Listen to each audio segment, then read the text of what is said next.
I think I finally figured out where to put and how to use my ring light. And it's been only what, 2 months?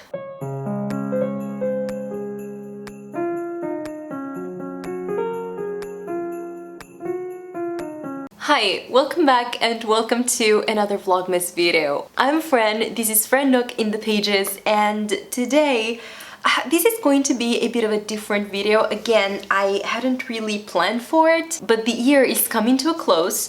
I was looking at my Goodreads shelves and I realized that my currently reading shelf has more than 34 books on it.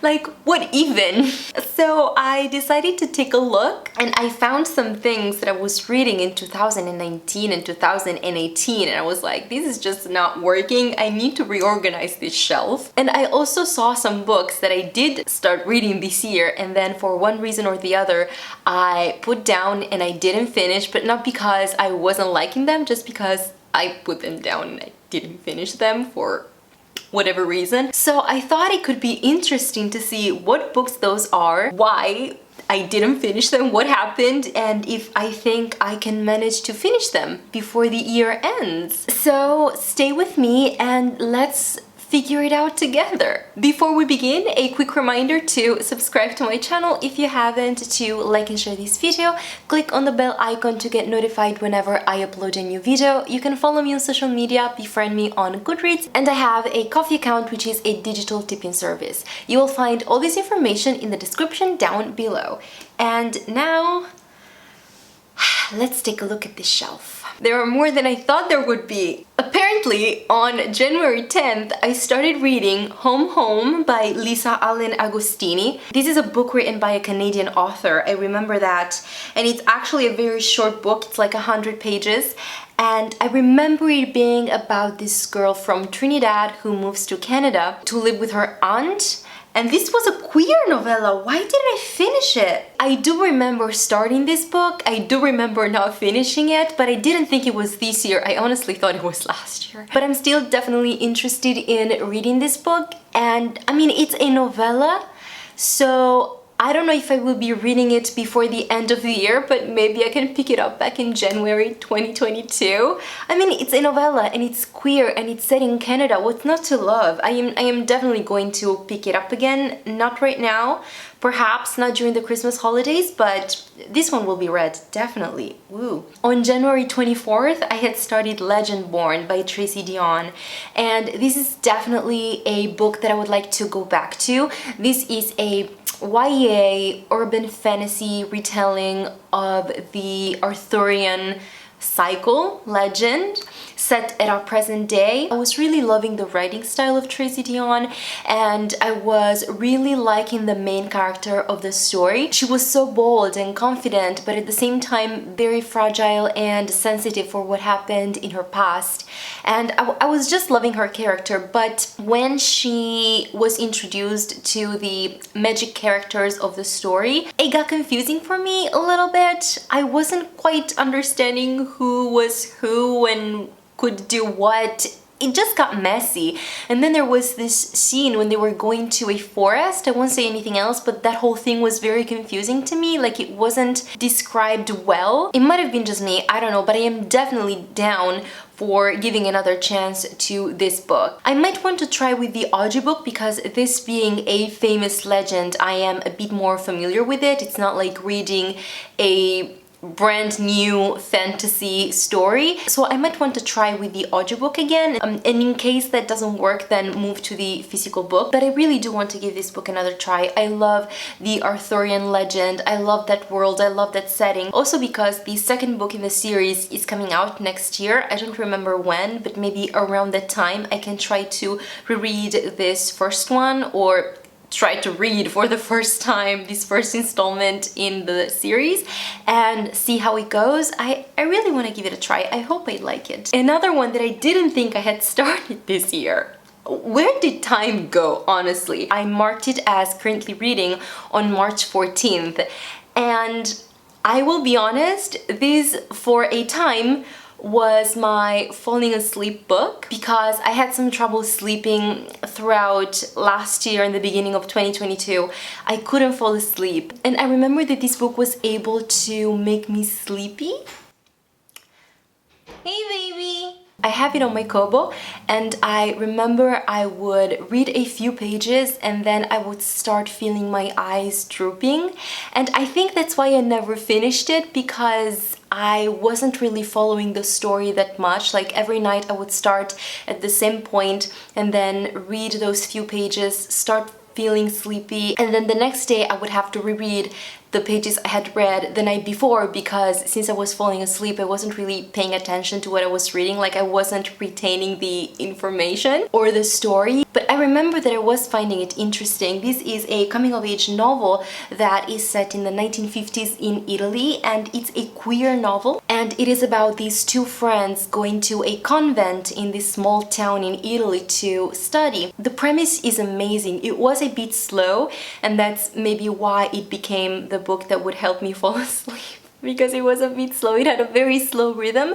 But yes, I'm still interested in picking it up. It's not gonna happen now. It will be in the future, so I think this is going back to the to be read shelf. On March 20th, I started Intimate Stories. This is a project created by an artist that I follow on Instagram, and I saw that he published this book, and then I was like, okay, I need this because I just love his illustrations so much. They're very explicit when it comes to sexual content, and so he asked his followers to send him stories of their love adventures, love lives, and in this book he rewrites the story in a way that it's like just a few paragraphs, like a very short story, and it is followed by an illustration.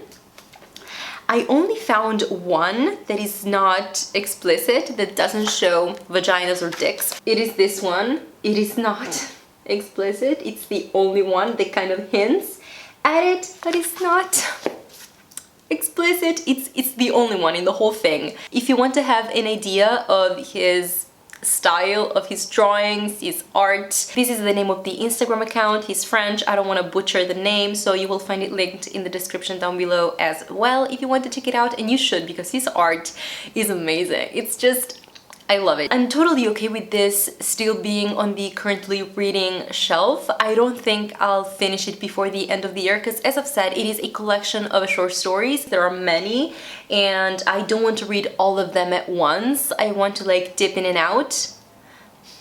Kind of got sidetracked for a second. I want to keep sampling it in time, not all at once, and yeah, so this is going to stay on my currently reading shelf. Oh, I have a new subscriber. That's wonderful. Thank you. On July 19th, I started The Jasmine Throne by Tasha Suri. This is the first book in the Burning Kingdoms trilogy. It is a sapphic fantasy that is set in an Indian-inspired world. This book had two perspectives.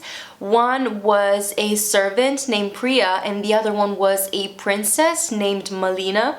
But for some reason, she had to be burnt alive as a sacrifice to the gods, maybe?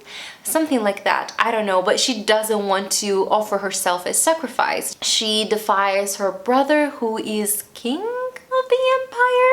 I don't remember. The world building was very complex, and I like that. I was enjoying this book. I was enjoying the dialogues and the relationship that was kind of building up between these two women. Most of all, I remember loving the self-awareness that Priya had. She was very conscious of what her abilities were, of the fact that Melina was trying to play mind games with her, and she was willing to be used as long as that dynamic suited her needs and her goals as well. And I think I stopped right when things were about to pick up, which was such a shame because I was enjoying this book. I don't think I'll finish it this year. I think this is going to be a 2022 read, but I will definitely pick it back up again. I will definitely continue it. And I also tried a sample. I tried to listen to the sample of the audiobook, and I really liked the narrator. And I don't don't know which way to go. I don't know if I want to try with the audiobook or I want to stick to the physical book. We'll see, but I will definitely read it in 2022. Again, the sequel is coming out in 2022, I think, so around that time I will try to pick up the first book again and just read the two together. If I like the first one, of course. On September 6th, I thought it was more recent, honestly, but on September 6th, I started The London Eye Mystery by Siobhan Dowd. This is about an autistic kid whose cousin goes missing. The cousin, Salim, he goes to the London Eye, he goes in, but then when people are coming out after the half hour, I think it takes half an hour. Anyways, after the round, when people are coming out, his cousin is not there. The family doesn't know what to do. They can't find him. They involve the police. Ted and his sister Kat, they try and figure out what happened to the cousin, how he disappeared and where he could be. And I think they do figure it out by the end of this book. I was really enjoying this one, and I do want to know where the cousin ended up and how he escaped the London Eye, because I mean the thing is enclosed, you know, so you can't really go anywhere. At least I don't think so. And I definitely think I can finish this one before the year ends because I had like 30 pages left, so definitely not that much.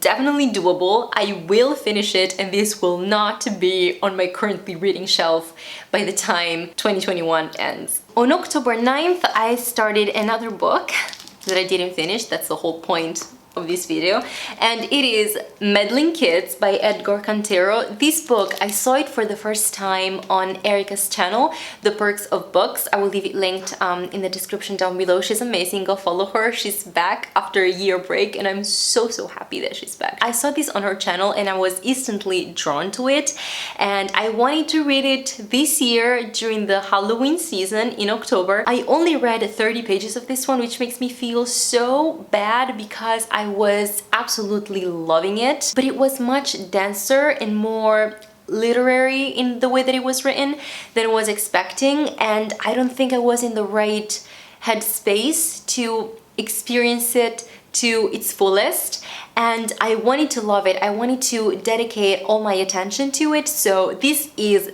definitely a priority for 2022.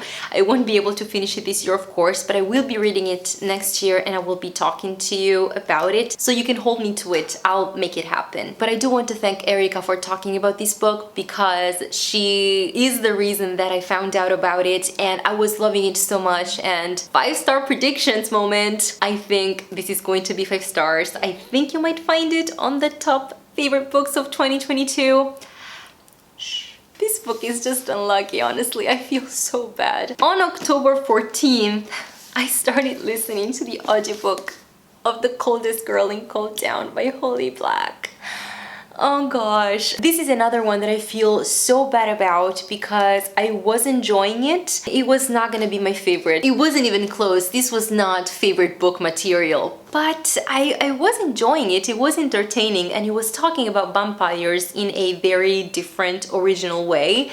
And I do want to finish it because I've had it for so long, and I've started it twice now throughout my life, and I feel like it's a matter of principle. I have to finish this one. I don't think it's happening this year, but maybe next year I can start it again. I mean, I kind of remember for now where we were and what was about to happen, so I don't think I need to start it from the beginning again when I pick it up again.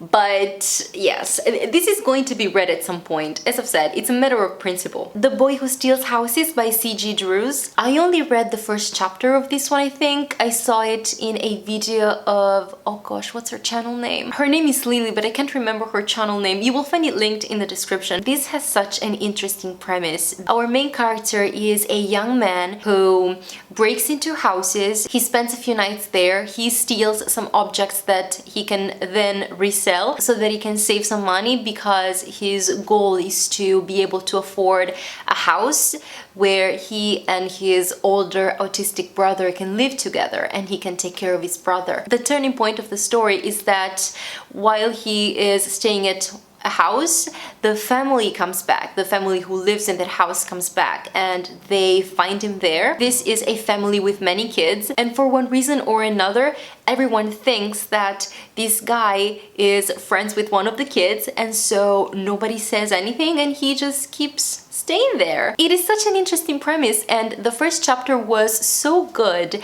that I definitely want to keep reading this book. I'm not sure I'll be able to read it before the year ends because I have a couple more books that I would like to get to before the year ends. I definitely want to continue it, and I think I will try to make it a priority for 2022. Maybe I can read it in January because I was really interested in that premise and I really want to read this book. And the last book that I'm currently reading, and therefore I'm gonna mention in this video, is Gentleman Jack by Choma. This is a biography about Ann Lister, who was a lesbian diarist and entrepreneur and estate and land owner at the beginning of the 19th century, end of the 18th and beginning of the 19th century.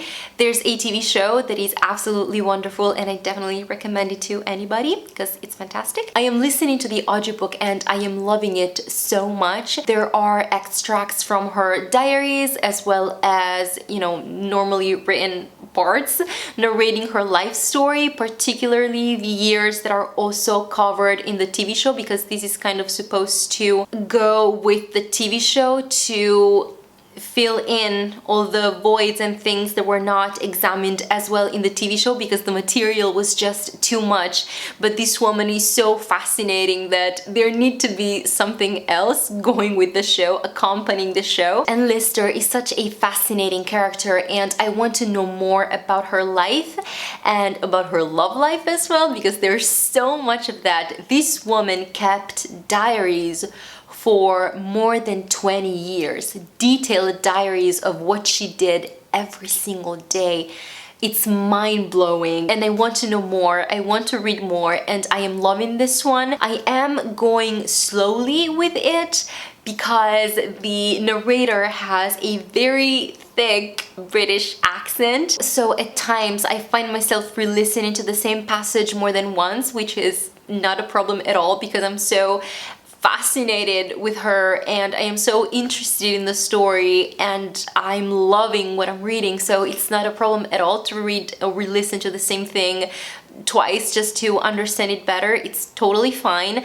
And also because I mostly listen to audiobooks while I'm running, but focusing on this one specifically while running takes up a lot of energy that I don't always have every day while I'm running, so I'm kind of alternating it with something else and that's why it's taking me longer. I'm not sure if I'll be able to finish it before the year ends. I will gladly give it more time, but I am actually currently listening. Like, this is the only one on this list that I am literally currently listening to and currently reading.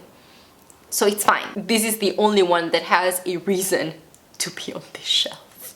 And this is it for this video. This was a nice exploration of what I have on my currently reading shelf on Goodreads. I will remove all the books that I started in 2018, 2019, and 2020 because they have no reason to be there at this point. That's not today's problem. Thank you so much for watching this video. Please let me know in the comments if you have read any of the books that I've mentioned or what's on your currently reading shelf. And are those books that you're actually currently reading, or are those just books that you have abandoned on your currently reading shelf? Confess. I will see you tomorrow with another Vlogmas video. Thank you again so much for watching. If you have missed out on any Vlogmas video that I've made this year, you will find them all in the description down below, and I have a playlist on my channel. Just go there and you will find all the Vlogmas videos that I've filmed so far. I will see you tomorrow with another Vlogmas video, of course, but until then, have a good one, take care, and keep reading. Warm hugs! Bye!